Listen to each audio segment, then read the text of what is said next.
Now welcome to all of you to the third class of theory of relativity. So in the last class we have derived Lagrange transformation equations. Those equations are A, B, C and D. So these are called as Lagrange transformation equations. Now with the help of these equations today, we have to discuss the relativity of length. In other words, it is Lagrange feature and length contraction. They will ask this as a 5 marks question. And also, we have to discuss what is time dilation. That question is also a 5 marks question. Then, what is this relativity of length or length contraction? So, consider two frames of reference, S and S dash, having their coordinates x, y, z, t. Another one is x dash, y dash, z dash, t dash. Here frames of reference S dash is moving with uniform relative velocity v with respect to this S frame. So consider one rod AB, which is present in the S dash frame. Now observer measures the length of this rod, who is also in the S dash frame. Means both S dash frame and the rod and the observer, they are in motion. But actually they are at rest with respect to each other. So something like we are in one train box, rod AB and also observer. Then this end point is assumed that this is x2 dash, another point is x1 dash. The length measured by a person who is in the S dash frame is given by x2 dash minus x1 dash. Call this equation as 1. That means from here to here it is x2, from here to here it is x1. Length AB is L0 is equal to x2 dash minus x1 dash.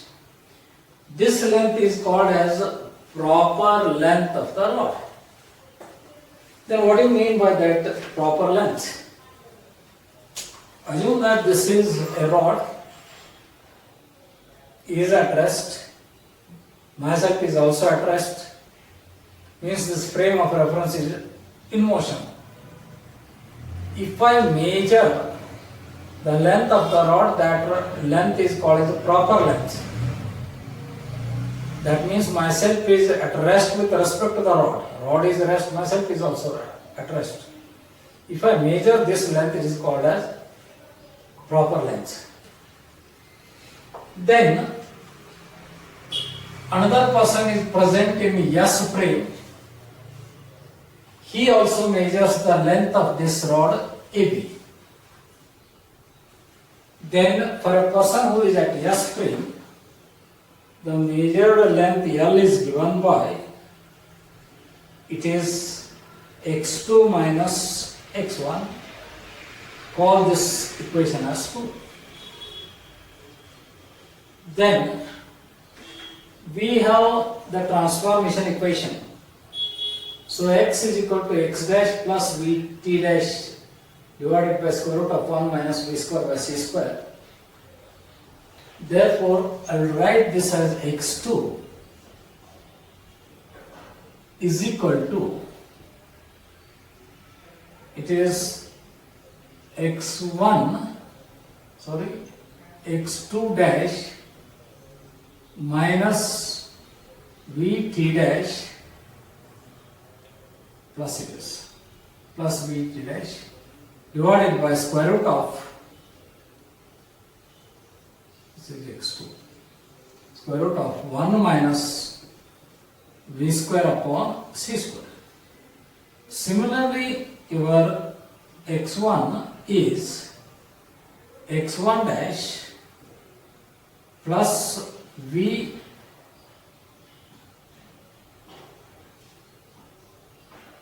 t dash upon square root of 1 minus v square by c square.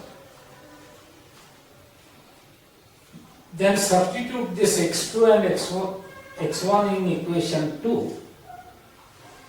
We have L is equal to x2 is, this is x2 dash plus v t dash upon square root of 1 minus v square by c square minus x1. It is x1 dash minus v t dash divided by square root of,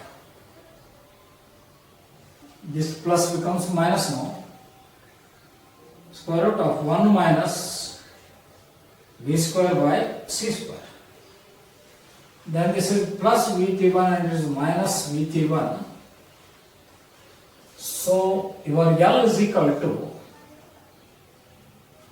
x2 dash minus x1 dash divided by square root of 1 minus v square upon c square. Then what is this x2 dash minus x1 dash? It is a proper length. Then this L is equal to L0 upon square root of 1 minus v square by c square. Call this equation as 3. From this equation 3, it is clear that L is less than L0 by factor 1 minus v square by c square. L is less than L0 means what? L is the length of the rod measured by a person who is in the S plane. But this S dash plane is moving with velocity v. The length measured by this person appears to be shorter.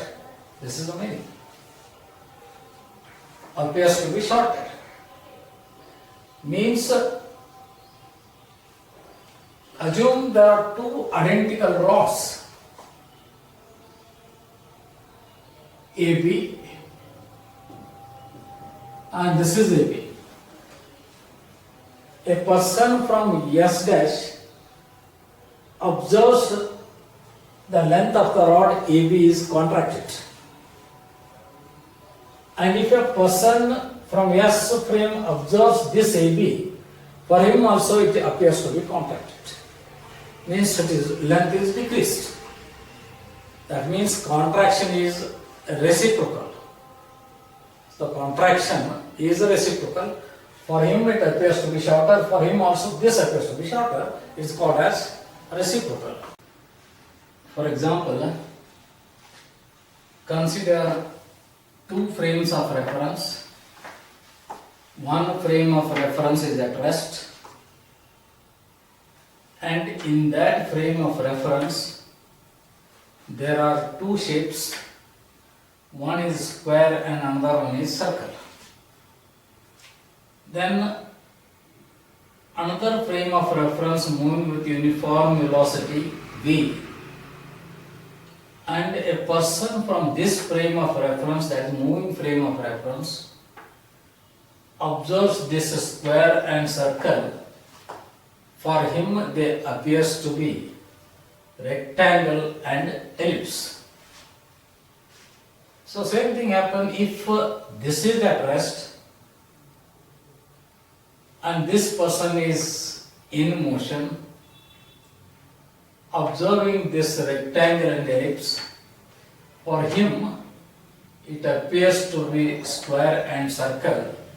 Therefore this is reciprocal,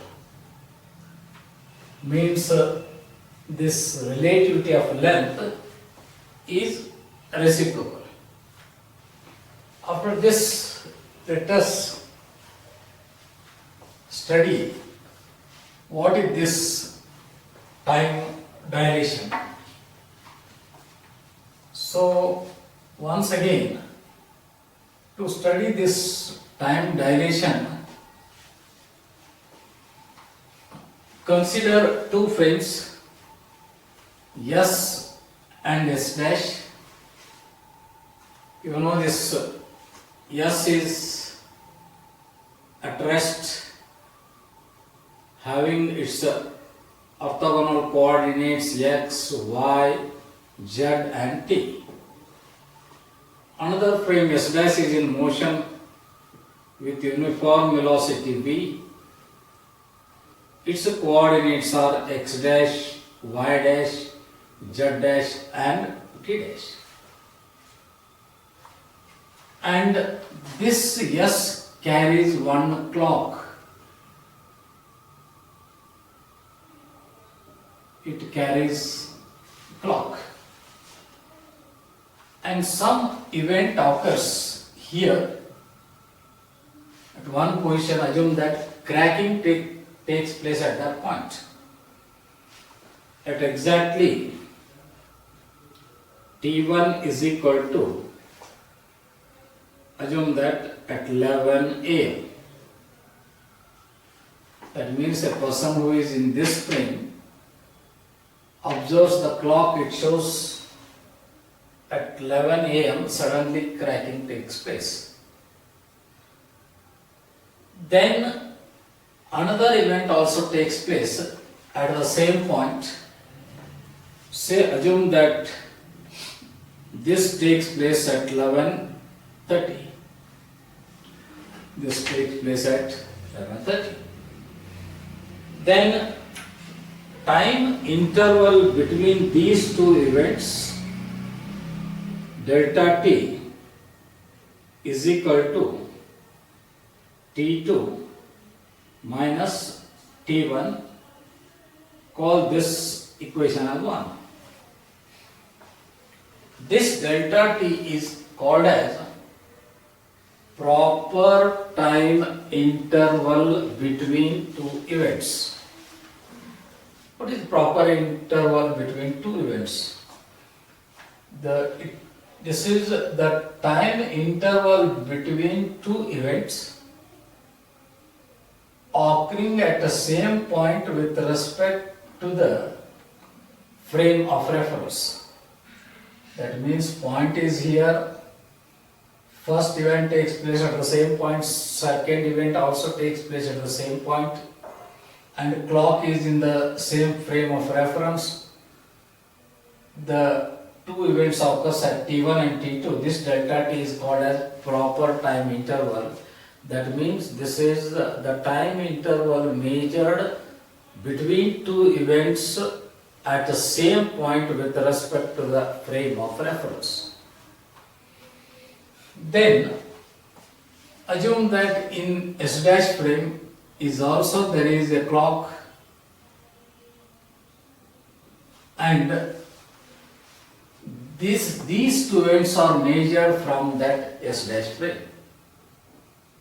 So let T1 dash and T2 dash or the times measured by that person in moving frame of reference. So, this time interval delta t dash is given by, it is t2 minus t1 dash. Then using Lorentz transformation equations, these equations. So t1 dash, t2 dash and t1 dash, I can write this as your delta t dash. Delta t dash is a, remember, time interval between two events measured in S dash frame. Then this t2 dash, I will write this as t minus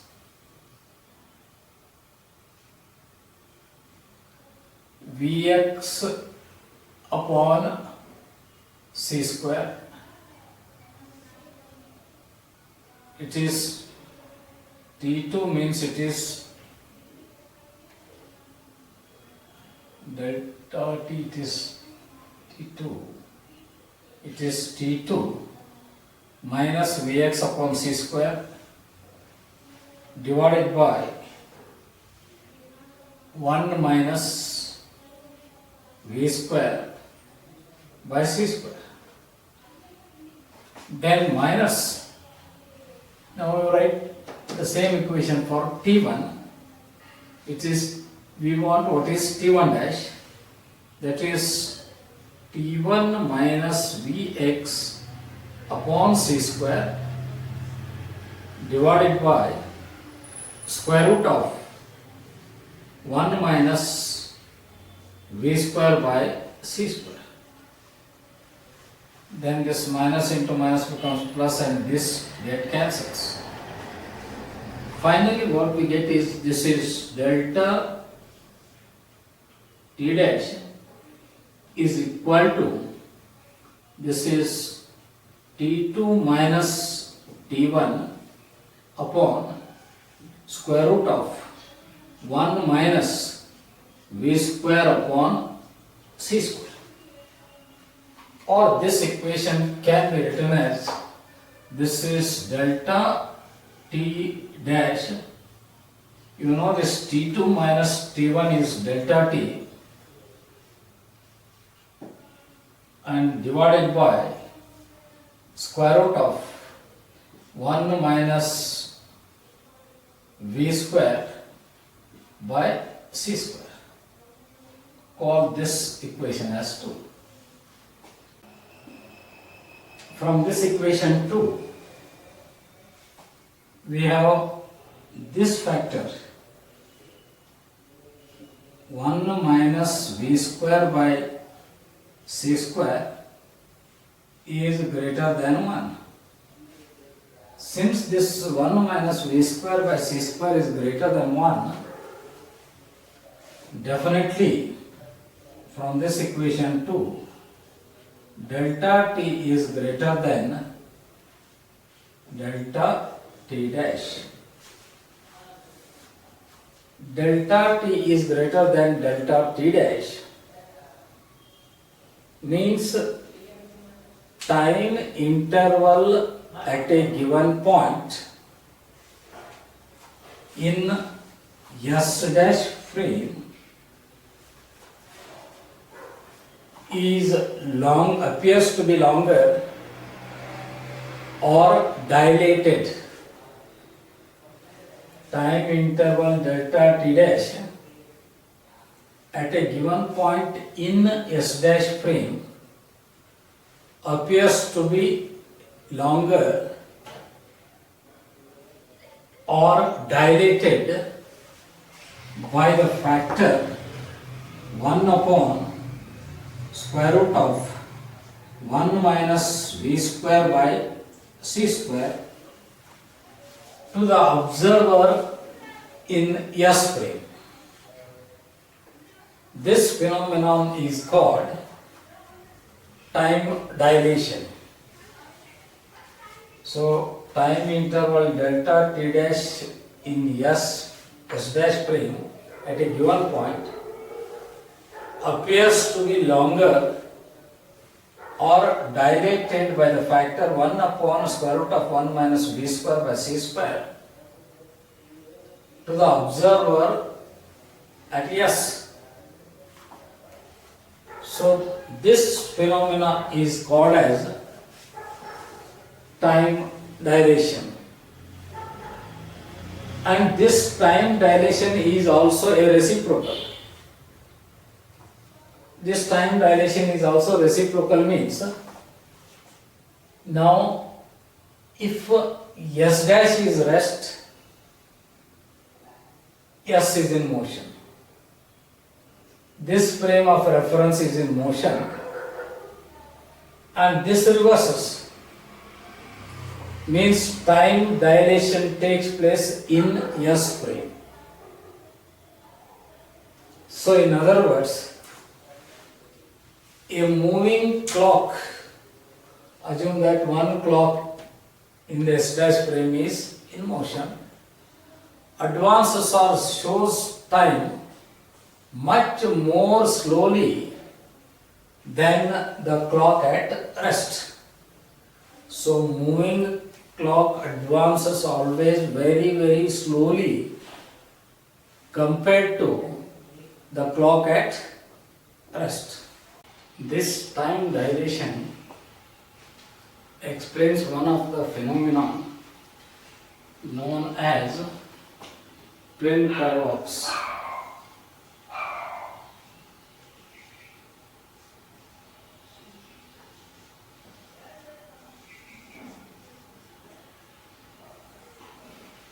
Now let us see what is this twin paradox. Consider two identical twins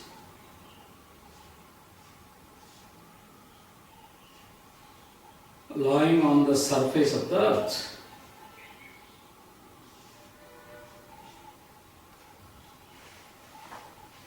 If now initially they are in the same frame of reference, if one of the twin goes around the space in high speed rocket, then he starts moving in a high speed rocket in space. Then after some time he returned to the earth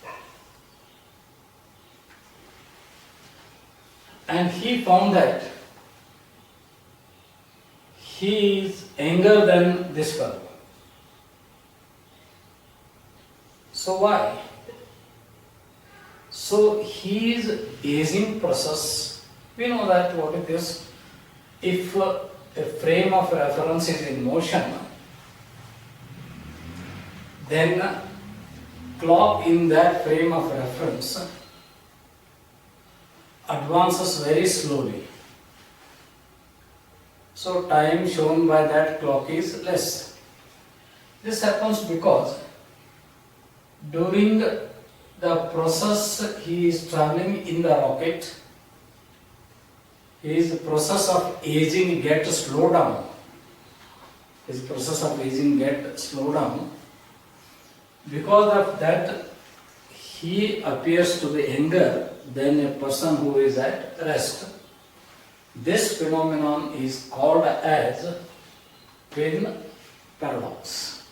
That means the process of aging during the motion in space gets slowed down. So this concept explains a very important fundamental things in space theory of relativity. That means no body in the universe travels with the speed which is greater than the speed of the light. No body.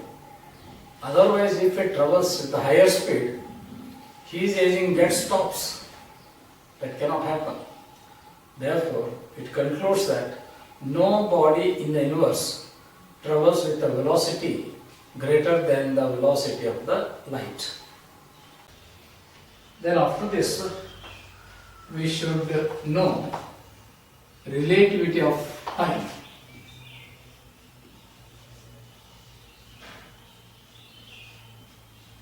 What you mean by relativity of time? This is also called as relativity of simultaneity.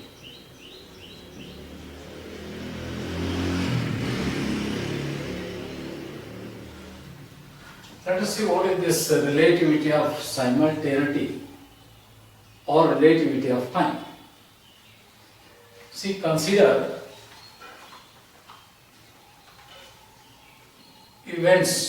two events occurs at two spatially separated points. One is at x1 and another one is at x2 in the frame of reference, yes. And these two events are measured by the clock at an instant t. Same time the two events occurs. And the clock is also in the frame of reference, yes. But these two are separated by 2 points. Same time, this also occurs exactly at 11 and this also occurs exactly at 11, which was measured by a clock which is present here. Then the same event are also measured by the clock which is present in the frame of reference, yes. You know, according to this Lorentz transformation equation, for S dash frame, this is T1 dash. This T1 dash is equal to, this is T minus Vx1 upon c square, and similarly another coordinate T2 dash is equal to T minus Vx2 upon c square, where this T1 and T2 are the time of events measured by the clock which is at S dash, which occurs at x1 and x2. Then what about these two equations? Are they equal? Call this equation as 1 and call this equation as 2. This T1 dash is not at all equal to T2 dash. Why?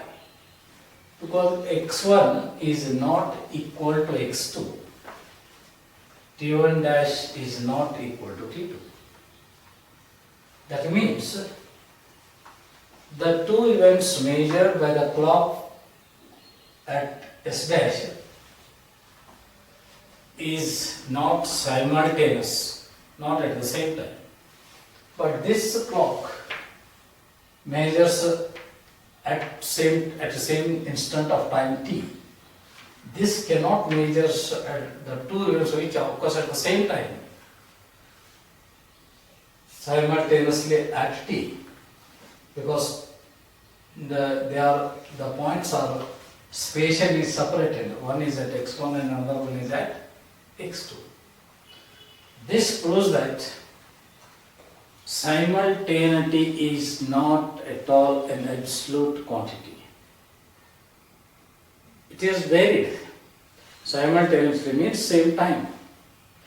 These two events occurs for this clock at same time, but the same two events which are separated by certain distance are not measured by the clock which is at S dash.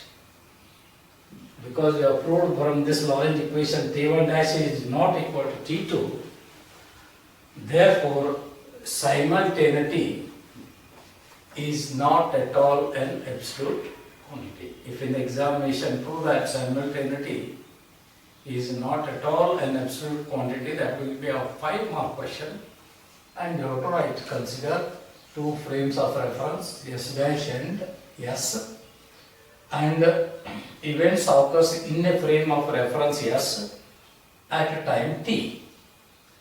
So these two events are measured simultaneously by a clock which is present in S frame. But the same two events which are measured by a clock which is present in S dash frame at a different instance, T1 dash is not equal to T2. Means the two events are simultaneous in one frame of reference.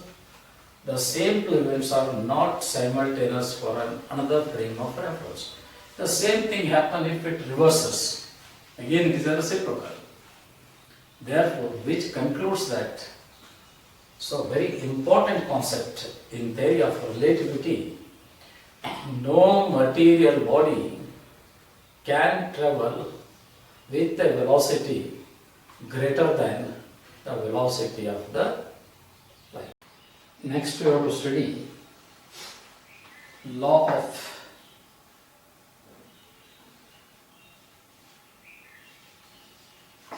addition of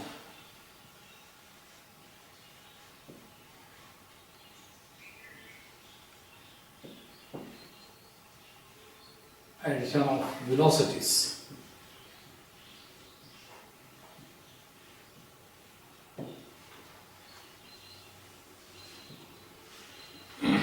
What is the law of addition of velocities?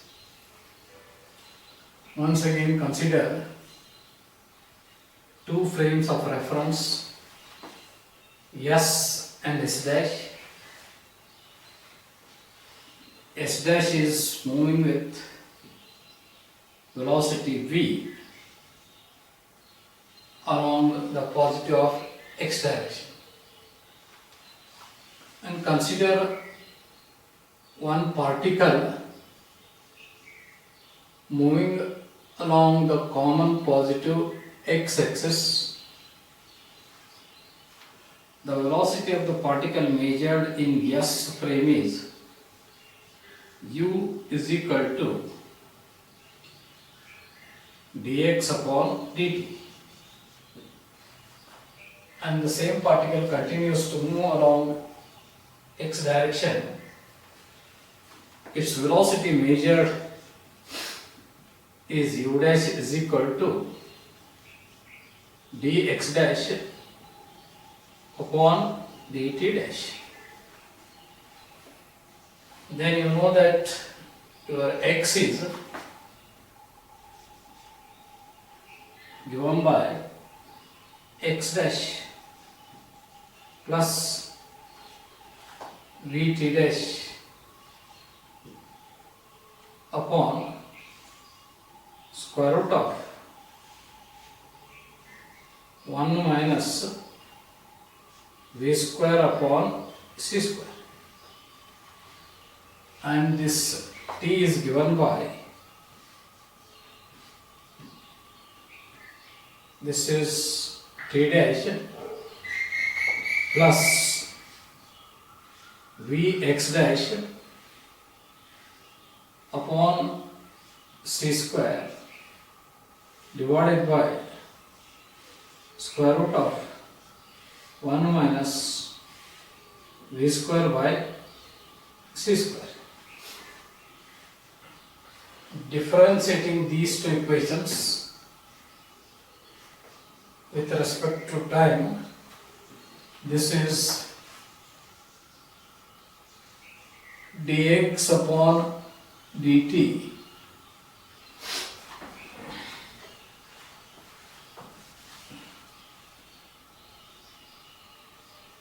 dx upon dt is equal to differentiation of x dash is dx dash plus v is uniform velocity, it is dt dash upon square root of 1 minus v square divided by c square. Call this equation as 1.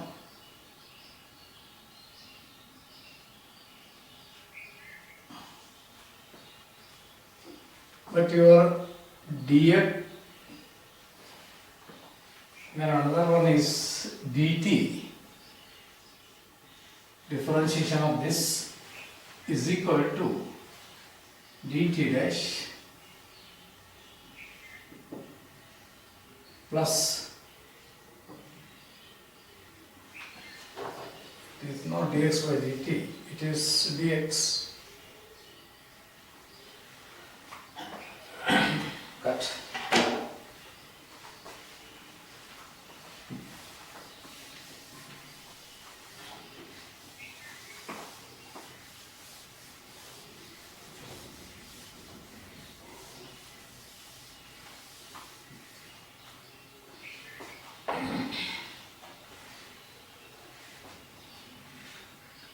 Now next we have to study law of addition of velocities.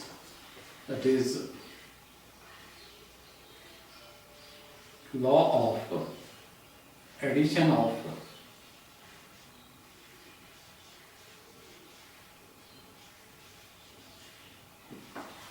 velocities.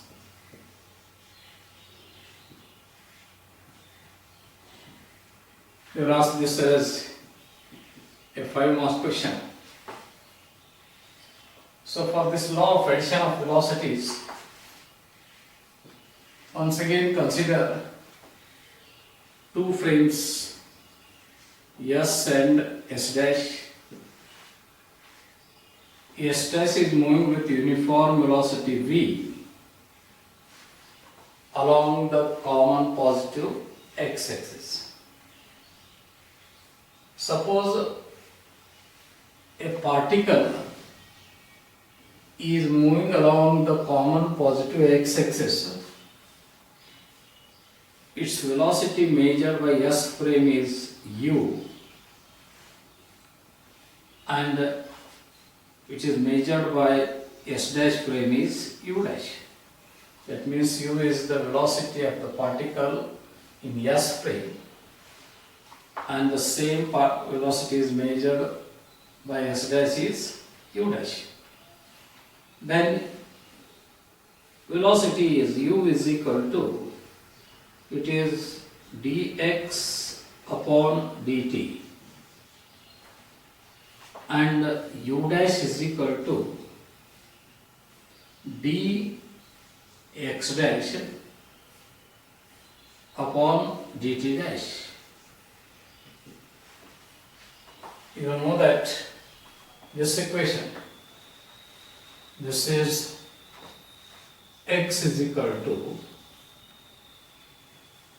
x dash plus vt dash upon square root of 1 minus v square by c square, and differentiate this equation. It is dx is equal to differentiation of x dash is dx dash plus velocity is constant uniform velocity, and this is dt dash upon square root of 1 minus v square upon c square. Call this equation as 1. And similarly for time, this is t is equal to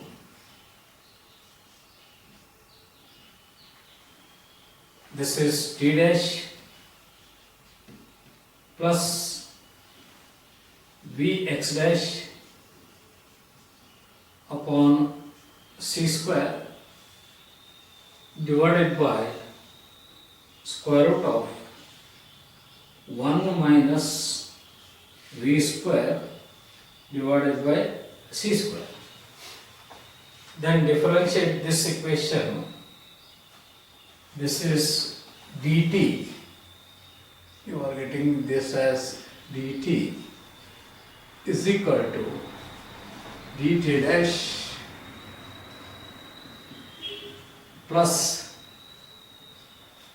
vx dash upon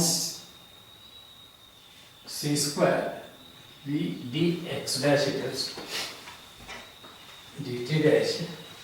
Differentiation of x dash will give your dx dash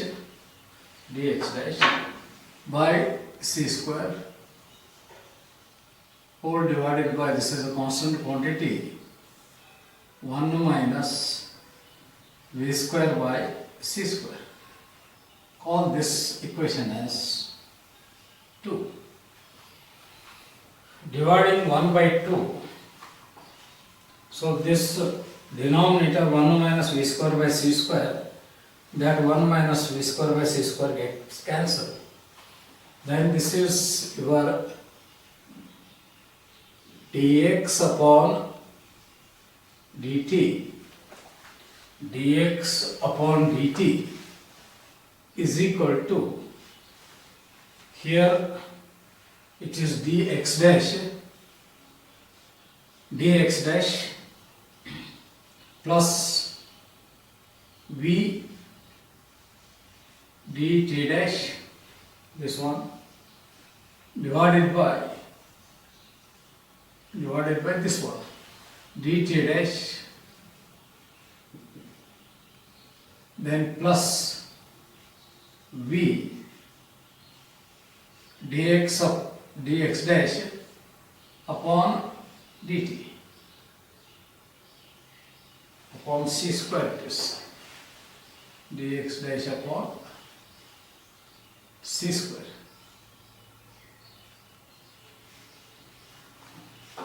Dividing both numerator and denominator by dt dash, this is your dx upon dt is equal to, this is dx dash by dt dash. If you divide it by dt dash, it becomes v. That divided by, it is 1 plus v by c square dx dash upon dt dash. You know that dx upon dt is u, that is equal to dx dash upon u dash is, that is dt dash is u dash, plus this is v. That divided by 1 plus v dx dash by dt dash is once again u dash, then upon c square. Call this equation as 3. If you put u is equal to c, this becomes 2c, this becomes c square upon c square, means 1 plus 1, it is 2c. Totally u is nearly equal to c. U c plus c means velocity of the photon, it is c plus c is 2c. If you put here c square get cancels, it becomes 1 plus 1 is 2. 2c upon 2 to get cancelled, you are going to get c. Then the law of addition of velocities states that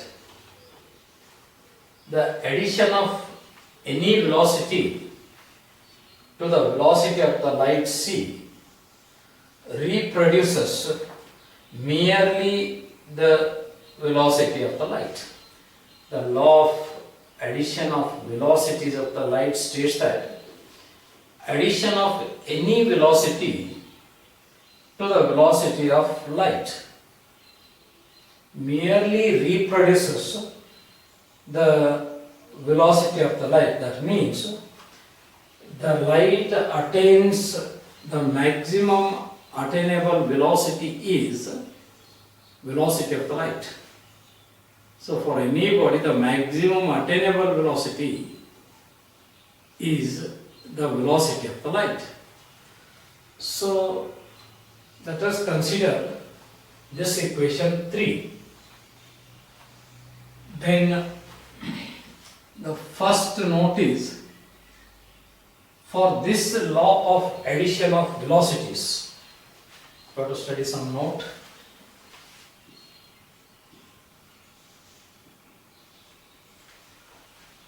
The two velocities must traverse in the same direction. For the law of velocities of the light, or the law of addition of velocities, the two velocities must traverse in the same direction. Then if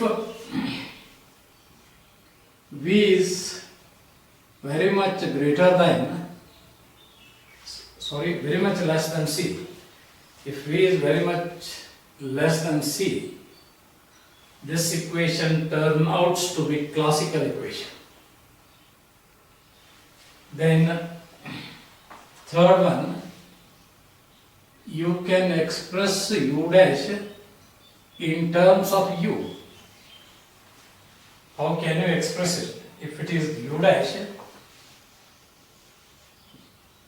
is equal to, this is u, you put it as minus v upon 1 minus v u upon c square. We should note these three things. For the law of addition of velocities, both the velocities must traverse in the same direction. Second one is, if v, what is v? Velocity of this spacecraft is very much less than the velocity of the light, this equation turns out to be a classical equation. Then third note is, you have written u in terms of u dash. You can write u dash also in terms of u. That is, u dash is equal to u minus v. Then put wherever plus v is there, minus v. 1 minus vu upon c square. This is about the law of addition of velocities.